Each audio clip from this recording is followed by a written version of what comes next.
Saudara-saudara yang terkasih di dalam Tuhan Yesus Kristus, di sore hari ini kita akan lanjutkan pembahasan kita tentang Kristen progresif. Jadi kita akan belajar khususnya pandangan mereka mengenai kebangkitan Kristus. Kita tahu bahwa mereka ini memberikan label sebagai Kristen, tetapi sesungguhnya mereka ini bukanlah orang-orang yang sungguh-sungguh percaya kepada Tuhan Yesus sesuai dengan ajaran firman Tuhan. Dan secara khusus kita mau melihat apa pemikiran ataupun ajaran mereka tentang kebangkitan Tuhan Yesus Kristus.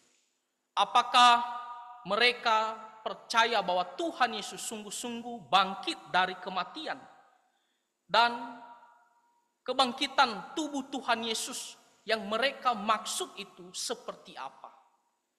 Itulah yang akan kita pelajari dan nantinya kita akan tanggapi berdasarkan ajaran kebenaran firman Tuhan. Nah, yang pertama kita mau melihat pandangan mereka tentang kebangkitan Tuhan Yesus Kristus. Minta bantu di-share PPT-nya Lose. Nah, kita akan melihat yang pertama, mereka mengatakan Tuhan Yesus tidak bangkit secara fisik, melainkan secara rohani. Ini adalah pandangan mereka tentang kebangkitan tubuh Tuhan Yesus Kristus. Nah, kalau kita melihat apa yang mereka tuliskan, ini di website mereka sendiri. Di sini dikatakan versi Lukas bahkan lebih tidak realistis daripada Markus atau Matius. Penampakan Yesus lebih berorientasi pada roh, lebih seperti penampakan seseorang yang berdaging dan berdarah tidak dapat menjelma dan menghilang, tetapi tubuh rohani bisa. Nah, kalau kita melihat apa yang mereka katakan di situ, mereka mengatakan bahwa penampakan Tuhan Yesus kepada murid-muridnya lebih tepatnya menurut mereka itu secara roh, bukan benar-benar secara fisik, tetapi hanya dalam bentuk roh. Itu berarti mereka menyangkal ajaran firman Tuhan bahwa Tuhan Yesus benar-benar dia bangkit dari antara kematian dalam bentuk fisik, di mana dia bisa diraba, dia bisa disentuh. Nah, mereka mengatakan lebih berorientasi pada roh saja, bentuknya roh, bukan benar-benar dalam bentuk fisik. Dan mereka mengatakan kalau dalam bentuk fisik tidak mungkin bisa menghilang, dia bisa menembus satu tempat. Kita tahu bahwa murid-murid pada saat itu mereka berada di dalam satu ruangan dan semua pintu dikunci. Lalu Tuhan Yesus tiba-tiba muncul di situ. Nah, bagi mereka itu tidaklah mungkin dalam bentuk tubuh benar-benar fisik yang bisa disentuh. Itu bagi mereka tidak masuk akal. Sehingga mereka mengatakan tetapi tubuh rohani atau dalam bentuk roh itu bisa. Tapi kalau dalam bentuk fisik itu tidaklah mungkin bisa. Sehingga mereka percaya bahwa Tuhan Yesus waktu dia menampakkan diri kepada murid-muridnya, yang kita katakan dia bangkit dari kematian, mereka mengatakan dia dalam bentuk atau wujud roh, bukan benar-benar dalam bentuk fisik. Kalau kita melihat bagaimana komentar mereka tentang Paulus, mereka mengatakan Paulus ketika membuat daftar orang-orang yang menyaksikan kebangkitan, menyertakan dirinya sendiri, meskipun pertobatannya tidak lebih awal dari 1 tahun setelah penyaliban dan bisa jadi lebih dari 6 tahun.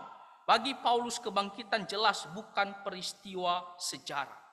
Nah, mereka mau menyerang tentang kesaksian atau perkataan Rasul Paulus tentang kebangkitan Tuhan Yesus. Secara tidak langsung mereka mau mengatakan bagaimana mungkin Paulus dia tahu benar-benar Tuhan Yesus bangkit dalam bentuk fisik. Sedangkan kalau kita melihat pertobatan Rasul Paulus itu antara 33 dengan 36 Masehi.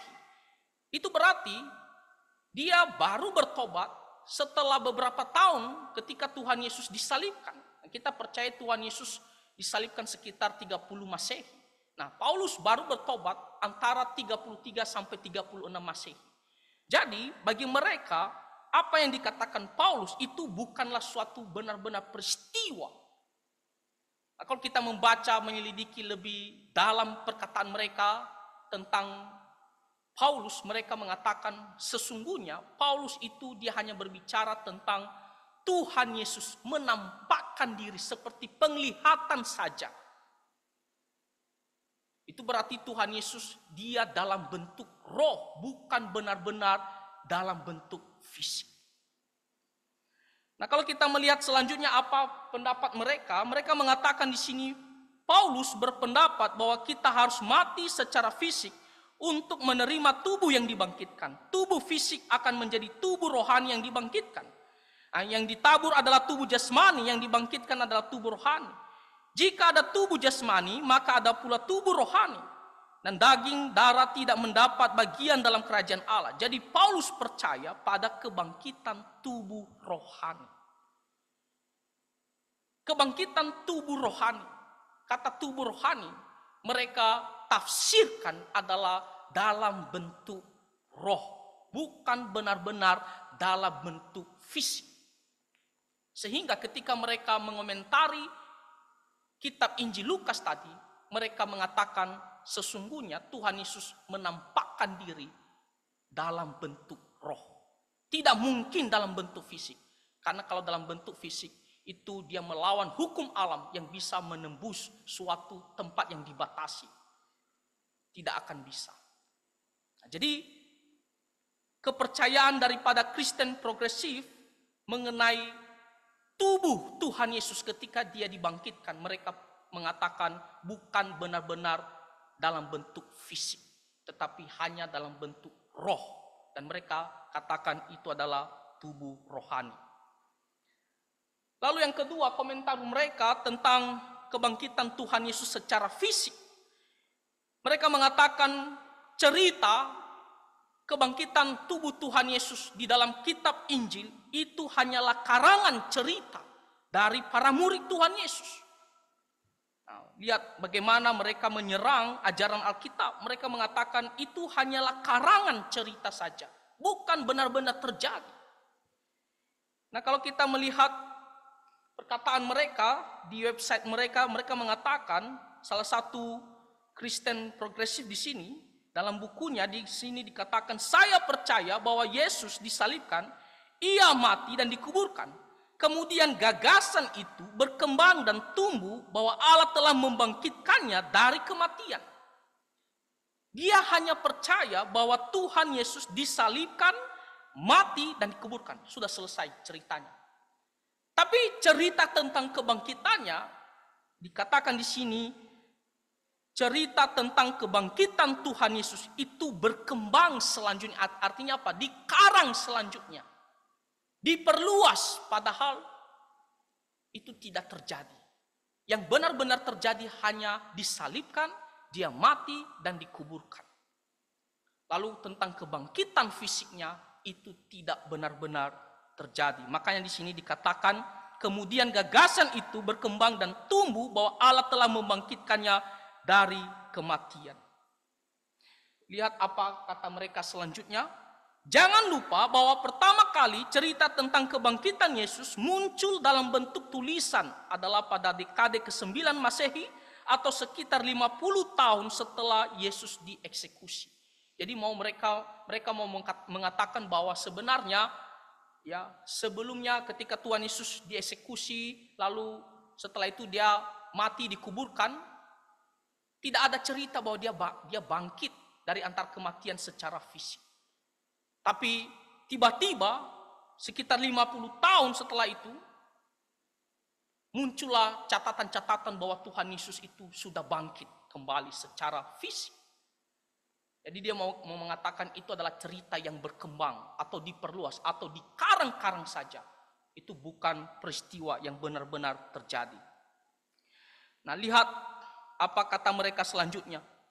Jelas bagi para sarjana Alkitab bahwa Injil Markus berakhir pada pasal 16 ayat 8. Dan bahwa akhir yang lebih pendek yang menceritakan penampakan diri kepada Magdalena. Dan akhir yang lebih panjang yang menceritakan tentang penampakan diri kepada ke-11 murid. Nah, lihat. Kata selanjutnya dikatakan, ditambahkan bertahun-tahun kemudian. Jadi cerita kalau kita melihat bagaimana Tuhan Yesus dia menampakkan diri kepada Maria Magdalena di sebuah taman. Itu dikatakan cerita itu barulah muncul beberapa tahun kemudian. Dikatakan di sini ditambahkan.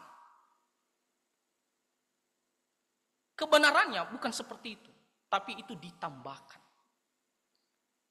Jadi kita bisa melihat bagaimana kelompok Kristen progresif ini benar-benar menyerang ajaran Alkitab, kesaksian Alkitab yang mengatakan Tuhan Yesus benar-benar bangkit, dan waktu dia bangkit bukan dalam bentuk roh, tapi benar-benar dalam bentuk fisik.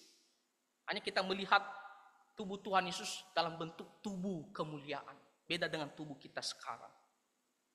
Tapi dia benar-benar dalam bentuk fisik, bisa diraba, bisa dipegang, bukan dalam bentuk roh. Yang lebih mengerikan apa perkataan mereka? Di sini dikatakan Yohanes mengucapkan kata-kata berikut ini ke dalam mulut Yesus. Akulah kebangkitan dan hidup. Dan lihat dikatakan, saya tidak percaya bahwa Yesus mengucapkan kata-kata ini sebelum kematian. Kita melihat bagaimana orang-orang yang percaya Kristen progresif ini. Mereka menolak kesaksian Alkitab, khususnya kesaksian Yohanes yang dimana dia tulis bahwa ini adalah perkataan Tuhan Yesus sendiri, di mana Tuhan Yesus mengatakan, akulah kebangkitan dan hidup. Mereka mengatakan, oh itu bukan diucapkan oleh Tuhan Yesus, tapi itu yang ditambahkan oleh Rasul Yohanes atau dari ide Yohanes sendiri, bukan sungguh-sungguh perkataan Tuhan Yesus. Jadi mereka mau menolak bahwa Tuhan Yesus benar-benar bangkit dari kematian secara fisik. Sehingga perkataan ini mereka katakan itu ditambah-tambahkan. Itu adalah ide daripada Rasul Yohanes. Di sini dikatakan, saya tidak percaya bahwa Yesus mengucapkan kata-kata ini sebelum kematian. Jadi kita bisa mengambil kesimpulan bahwa Kristen progresif, mereka mengatakan cerita kebangkitan Tuhan Yesus ini adalah karangan para murid Tuhan Yesus. Karangan para penulis kitab Injil, Matius, Markus, Lukas, Yohanes. Dan juga nantinya Paulus. Itu bukan benar-benar terjadi secara real. Lihat, poin yang ketiga mereka katakan ajaran kebangkitan tubuh Tuhan Yesus hanya sebuah fantasi. Sebuah fantasi, fantasi artinya sebuah khayalan. Bukan benar-benar terjadi. Apa yang mereka katakan? Pemikiran Kristen progresif sering dianggap sebagai ajaran sesat karena mempertanyakan doktrin seperti kebangkitan fisik. Orang mati yang hidup kembali menentang hukum alam yang mengatakan bahwa orang mati adalah mati karena tubuh berhenti berfungsi dan proses pembusukan dimulai seketika. Jadi mereka mengatakan, kalau dikatakan ya mati, ya artinya tubuhnya berhenti berfungsi dan pada saat itu juga mulai pembusukan. Dan dikatakan tidak ada yang dapat membalikkan proses itu kecuali fantasi. Maksudnya adalah kalau dia sudah mati, tubuhnya berhenti berfungsi dan mulai pembusukan, maka tidak akan bisa dia hidup kembali. Tubuhnya tidak bisa bangkit kembali. Dikatakan itu hanyalah sebuah khayalan saja. Bukan benar-benar terjadi. Kenapa? Karena itu akan melawan atau menentang hukum alam. Kalau kita melihat orang-orang yang percaya Kristen progresif ini, mereka selalu mengandalkan akal. Mereka mengatakan hanya yang masuk akal saja, masuk logika saja. Jadi yang tidak masuk logika, mereka mengatakan kita masih bisa perdebatkan, kita masih bisa bahas. Makanya istilah mereka progresif, masih bisa diperbaiki, lebih baik, berkembang. Jadi mereka tidak percaya bahwa tubuh Tuhan Yesus waktu dia bangkit benar-benar dalam bentuk fisik. Mereka mengatakan itu menentang hukum alam yang dimana orang yang sudah mati sudah selesai ceritanya.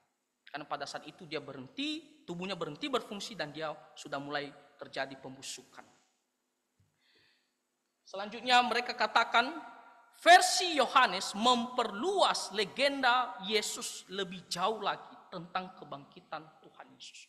Nah, mereka sebut sebagai cerita legenda. Cerita dongeng, bukan benar-benar terjadi.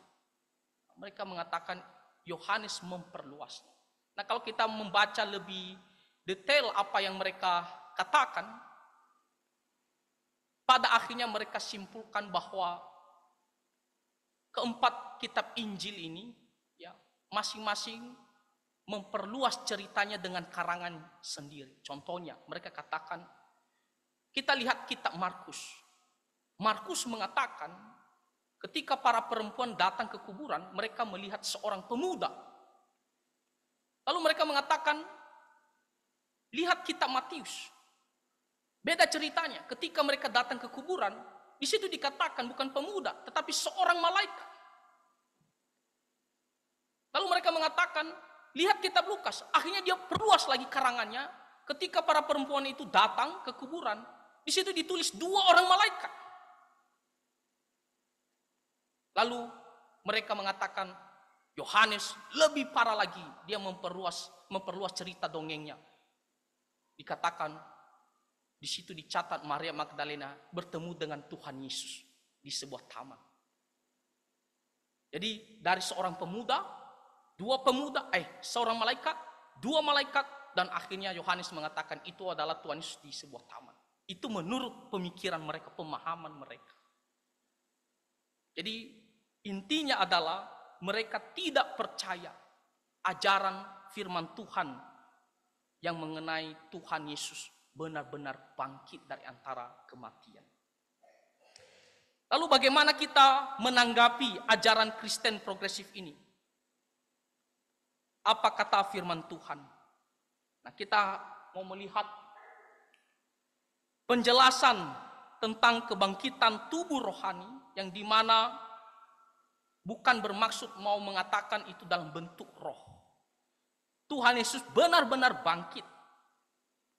Tubuhnya bisa disentuh, bisa diraba dalam bentuk fisik. Hanya beda dengan tubuh kita sekarang. Kalau tubuh kita ini ya, masih banyak kelemahan dosa, tapi tubuh Tuhan Yesus tubuh kemuliaan yang sempurna. Kalau kita melihat di Lukas pasal 24 tadi yang kita bacakan, mereka katakan Tuhan Yesus datang menampakkan diri dalam bentuk roh. Tapi lihat apa kata Lukas pasal 24 ayat 39. Di situ dikatakan, lihatlah tanganku dan kakiku, aku sendirilah ini, rabahlah aku dan lihatlah. Karena hantu tidak ada dagingnya dan tulangnya seperti yang kamu lihat ada padaku. Tuhan Yesus waktu dia menampakkan kepada murid-muridnya, murid-murid terkejut. Tentunya mereka berpikir ini hantu, karena mereka sebelumnya tidak berpikir bahwa Tuhan Yesus akan bangkit kembali. Mereka tidak pernah memikirkan akan hal itu. Bahkan mereka berpikir bahwa mayat Tuhan Yesus itu dicuri orang lain. Bukan benar-benar bangkit. Tapi ketika Tuhan Yesus menampakkan diri, Tuhan Yesus mengatakan, lihat. Dan kata Tuhan Yesus di ayat yang ke-41. Dan ketika mereka belum percaya karena girangnya dan masih heran, berkatalah ia kepada mereka, adakah padamu makanan di sini? Tuhan Yesus mengatakan, coba raba. Mereka sentuh, tapi belum percaya, masih ragu-ragu. Tuhan Yesus mengatakan, ada makanan yang pada kalian. Lalu Tuhan Yesus mengatakan, kasih makanan itu.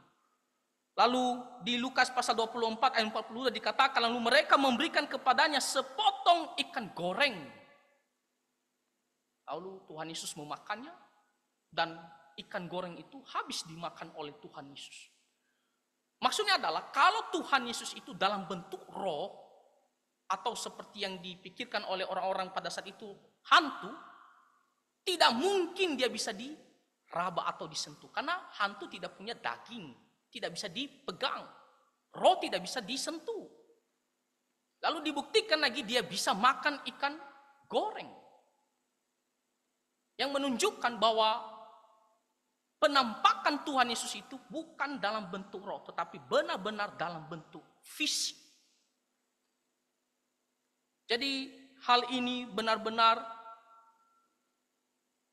menjadi jawaban bagi Kristen progresif yang mengatakan Tuhan Yesus menampakkan diri dalam bentuk roh, bukan dalam bentuk fisik. Kalau kita melihat selanjutnya, kitab 1 Korintus pasal 15 ayat 35, kita mau menjawab apa maksud tubuh rohani itu. Apakah maksudnya adalah dalam bentuk roh atau maksud yang lain? Nah, disinilah kesalahpahaman mereka atau salah tafsir terhadap firman Tuhan ini. Kalau kita melihat di 1 Korintus pasal 15 ayat 35, di sini Rasul Paulus mengatakan, tetapi mungkin ada orang yang bertanya, bagaimanakah orang mati dibangkitkan? Dan dengan tubuh apakah mereka akan datang kembali? Nah, lihat. Pertama di sini dikatakan dibangkitkan. Kalau Tuhan Yesus datang dalam bentuk roh, dibangkitkan itu tidak tepat. Pakai kata dibangkitkan. Yang dibangkitkan itu tepatnya adalah dia sudah mati dan dalam bentuk yang sama fisik dia akan bangkit kembali. Lalu di sini dikatakan di ayatnya yang ke-35, dan dengan tubuh apakah mereka akan datang kembali? Pakai kata tubuh. Pakai kata tubuh itu berarti ada bentuknya. Bisa diraba, bisa disentuh. Roh tidak punya bentuk. Kita tidak bisa raba dia. Jadi dari ayat 35 kita sudah melihat konteksnya. Tubuh rohania di sini bukan berbicara tentang dalam bentuk roh, tapi benar-benar dalam bentuk fisik. Makanya dikatakan kata bangkit dan ada kata tubuh. Itu jelas-jelas itu berbicara sesuatu yang punya bentuk, yang bisa dipegang, yang bisa diraba. Kalau roh tidak bisa diraba karena dia tidak punya bentuk. Ayat yang ke-40 di situ dikatakan ada tubuh surgawi dan ada tubuh duniawi, tetapi kemuliaan tubuh surgawi lain daripada kemuliaan tubuh duniawi. Demikianlah pula halnya dengan kebangkitan orang mati, ditaburkan dalam kebinasaan, dibangkitkan dalam ketidakbinasaan. Nah, di sini Rasul Paulus sedang berbicara tentang kualitas perbandingan tubuh kita sekarang dengan tubuh setelah kita dibangkitkan. Ini bukan berbicara tentang bentuknya, roh atau fisik, bukan.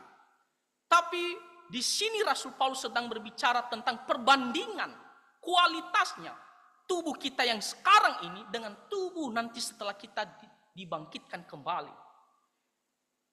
Apa perbedaannya? Di sini dikatakan kalau tubuh kita yang sekarang ini dikatakan di sini akan binasa. Tetapi kalau tubuh yang sudah dibangkitkan nanti tidak akan binasa lagi. Kekal selamanya. Kalau sekarang kita pada akhirnya akan mati akibat daripada dosa. Lalu kalau kita melihat lagi, ditaburkan dalam kehinaan, dibangkitkan dalam kemuliaan, ditaburkan dalam kelemahan, dibangkitkan dalam kekuatan. Dalam kehinaan, tubuh kita sekarang ini dikatakan tubuh yang hina. Karena kenapa? Sudah dicemari oleh dosa. Tubuh kita ini dipenuhi oleh hawa nafsu. Tapi ketika nanti kita dibangkitkan, dikatakan tubuh kemuliaan. Tidak ada lagi dosa di dalamnya. Sempurna. Dan dikatakan kalau tubuh kita sekarang ini penuh kelemahan, kita sebentar sakit, sebentar berobat, dan pada akhirnya kita mati. Tapi kalau tubuh yang sudah dibangkitkan, tidak ada kelemahan, sempurna. Tidak ada akhirnya. Jadi jelas Rasul Paulus sedang membandingkan kualitasnya, bukan bentuknya roh atau fisik, bukan. Tapi kualitasnya antara tubuh kita sekarang ini dengan tubuh yang sudah dibangkitkan kembali. Dikatakan yang ditaburkan adalah tubuh alamiah, yang dibangkitkan adalah tubuh rohania. Jika ada tubuh alamiah, maka ada pula tubuh rohania. Sampailah kita dari dasar ayat Alkitab mereka mengatakan yang dimaksud Rasul Paulus tubuh rohania itu adalah dalam bentuk roh. Tapi sekali lagi ayat ini tidak ditafsirkan ini sedang berbicara bentuknya roh, tetapi ini berbicara tentang perbandingan antara tubuh kita sekarang ini dengan tubuh yang akan dibangkitkan kembali. Kualitasnya. Dan katakan di 1 Korintus pasal 15 ayat 51, sesungguhnya aku menyatakan kepadamu suatu rahasia. Kita tidak akan mati semuanya, tetapi kita semuanya akan diubah dalam sekejap mata pada waktu bunyi nafiri yang terakhir. Sebab nafiri yang berbunyi dan orang-orang mati akan dibangkitkan dalam keadaan yang tidak binasa dan kita semua akan diubah. Jadi kita akan dibangkitkan dengan tubuh dalam bentuk fisik. Seperti apa? Seperti tubuh Tuhan Yesus. Mari kita lihat di Filipi pasal 3 ayat 21. Dikatakan yang akan mengubah tubuh kita yang hina ini sehingga serupa dengan tubuhnya yang mulia. Tubuh siapa? Tubuh kebangkitan Tuhan Yesus. Kita tadi sudah melihat bagaimana Tuhan Yesus menampakkan diri kepada para muridnya. Itulah realnya, itulah faktanya. Tuhan Yesus bangkit dalam bentuk fisik. Tetapi tidak lagi ada kelemahan seperti yang kita sekarang ini. Sempurna. Dia tidak dibatasi oleh waktu dan tempat. Nah, seperti itulah juga kita akan miliki. Nah, itu berarti bahwa Paulus percaya Tuhan Yesus bangkit kembali, bukan dia dalam bentuk roh, dia menampakkan diri kepada para muridnya, tetapi benar-benar dia bangkit kembali dalam tubuh kemuliaan. Secara fisik, dia bisa dipegang, bisa diraba. Selanjutnya kalau kita melihat pengakuan seorang sejarawan Yahudi namanya Josephus Flavius. Nah, dia ini bukan orang Kristen. Tapi dia mengakui bahwa Tuhan Yesus dia telah hidup kembali, bangkit kembali. Dia ini adalah seorang sejarawan yang sangat terkenal. Dia tidak mungkin sembarangan menulis sesuatu kalau dia benar-benar tidak selidiki baik-baik. Apakah Tuhan Yesus ini bangkit atau tidak? Atau hanya menampakkan diri dalam bentuk roh? Apa kata Josephus Flavius? Di sini dikatakan, pada waktu itu ada seorang yang bernama Yesus, seorang yang bijaksana.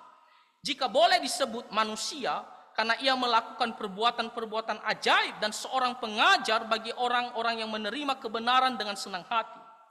Ia menarik banyak orang Yahudi dan non-Yahudi kepadanya. Dia adalah Kristus. Dan di sini dikatakan, dan ketika Pilatus atas usul orang-orang terkemuka di antara kita telah menjatuhkan hukuman salib atasnya, mereka yang mengasihinya sejak semula tidak meninggalkan dia. Karena ia menampakkan dirinya kepada mereka dalam keadaan hidup pada hari yang ketiga. Di sini dikatakan dia hidup pada hari yang ketiga. Dia bangkit kembali pada hari yang ketiga. Kalau dia dalam bentuk roh tidak perlu harus hari ketiga. Karena ketika dia mati pada saat itu dia sudah dalam bentuk roh. Rohnya pergi kepada Bapa. Tak perlu tunggu hari ketiga. Tapi di sini Josephus mengatakan pada hari ketiga dia hidup. Artinya apa? Dia bangkit kembali. Dan dia bangkit kembali tentunya dalam bentuk fisik. Bukan dalam bentuk roh seperti yang dipercaya oleh Kristen progresif. Jadi apa yang kita mau katakan? Kalau Kristen progresif mengatakan ini bukan peristiwa yang benar-benar terjadi. Ini bukan sejarah. Tapi kita melihat Flavius, Josephus Flavius, seorang sejarawan yang sangat terkenal. Dia mengakui ini adalah sejarah, ini adalah peristiwa yang benar-benar terjadi. Jadi hal ini benar-benar menyangkal serangan daripada Kristen progresif. Nah, jadi saudara-saudara, apa yang dipercayai oleh Kristen progresif? Intinya mereka tidak percaya bahwa Tuhan Yesus benar-benar bangkit kembali dalam bentuk fisik. Tapi mereka mengatakan dia dalam bentuk roh saja. Kenapa? Karena mereka mengatakan tidak masuk logika. Itu menentang hukum alam kalau dia bisa bangkit kembali, benar-benar bangkit kembali secara fisik. Kita melihat bagaimana orang-orang Kristen progresif ini tidak percaya apa kata Alkitab yang mengatakan Tuhan Yesus benar-benar bangkit kembali pada hari yang ketiga dan dia dalam bentuk fisik, dalam bentuk tubuh kemuliaan. Jadi kita sebagai orang-orang Kristen, apa yang menjadi pelajaran bagi kita? Nah, pertama, kita tidak boleh sembarangan saja ketika orang menyebut Kristen atau Alkitab atau gereja atau menyebut nama Tuhan Yesus, langsung kita mengatakan, oh itu sudah pasti kebenaran. Kita harus benar-benar hati-hati. Selidiki dulu, apakah ini benar-benar ajaran kebenaran firman Tuhan. Seperti kelompok Kristen progresif ini. Mereka memberikan label mereka Kristen, pengikut Kristus. Tetapi sesungguhnya mereka penyesat. Kenapa? Karena mereka menolak ajaran Alkitab tentang Tuhan Yesus Kristus. Jadi kita harus hati-hati. Tidak semua yang mengatasnamakan Kristen, Tuhan Yesus, Alkitab itu pasti adalah kebenaran. Kita harus selidiki. Yang kedua yang menjadi pelajaran bagi kita. Kita harus tetap berpegang pada ajaran firman Tuhan bahwa Tuhan Yesus sudah dan benar-benar bangkit kembali dalam tubuh kemuliaan. Sehingga itu menandakan bahwa Tuhan Yesus mengalahkan kematian dan memberikan kita pengharapan yang kekal. Bahwa kita tidak akan mati selamanya. Kita tidak akan binasa. Kita juga seperti Tuhan Yesus akan mengalahkan kematian. Kita akan hidup selama-lamanya. Kita harus pegang ajaran firman Tuhan ini. Rasul Paulus mengatakan, kalau Tuhan Yesus seandainya tidak benar-benar bangkit, maka sia-sialah iman kita. Karena pada akhirnya kita juga ditelan oleh maut, kita akan mati selamanya. Tapi karena dia bangkit mengalahkan kematian, maka kita juga memperoleh pengharapan dan kita pada akhirnya seperti Tuhan Yesus akan dibangkitkan kembali dengan tubuh yang mulia. Dan kita akan hidup selama-lamanya, tidak lagi dikalahkan oleh kelemahan, kematian. Kita akan hidup selama-lamanya dalam bentuk kesempurnaan, dalam tubuh kemuliaan. Jadi pegang ajaran kebenaran firman Tuhan ini, jangan mau digoyahkan oleh ajaran apapun yang berlawanan dari ajaran Alkitab. Kiranya firman Tuhan ini bisa menolong kita, dan setelah kita tahu kelompok progresif ini, hendaknya kita benar-benar jauhi, tolak, karena kita tahu ini adalah kelompok ajaran sesat. Tidak ada kebenaran dan tidak ada keselamatan di dalamnya. Kiranya Tuhan Yesus memberkati kita semua. Mari kita bersatu di dalam doa. Bapa Surgawi, kami sangat bersyukur untuk firman Tuhan yang benar-benar menegaskan, mengajarkan kami bahwa Tuhan Yesus benar-benar bangkit kembali dari antara kematian dalam bentuk tubuh kemuliaan. Tuhan, tolonglah kami untuk bisa menolak ajaran-ajaran yang menentang kebenaran firman Tuhan. Dan biarlah kami selalu hidup sesuai dengan ajaran-Mu dan sungguh-sungguh hidup mengikuti Tuhan sesuai dengan apa yang Tuhan mau. Dengarkanlah doa kami ya Tuhan, di dalam nama Tuhan Yesus Kristus kami berdoa. Amin.